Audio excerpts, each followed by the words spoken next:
In the Organizing Activities section, created activities waiting to be organized into folders will be on the left side, and your folders to organize those activities will be on the right side.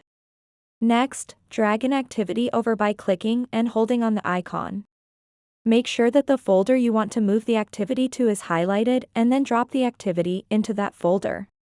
Changing the order of the activities in a folder is an option, but it needs to be done before assigning the folder to students.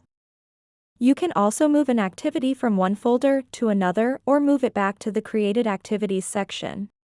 If you haven't renamed your folder, now would be a good time to do so by clicking on the folder and then the Edit button above the folders.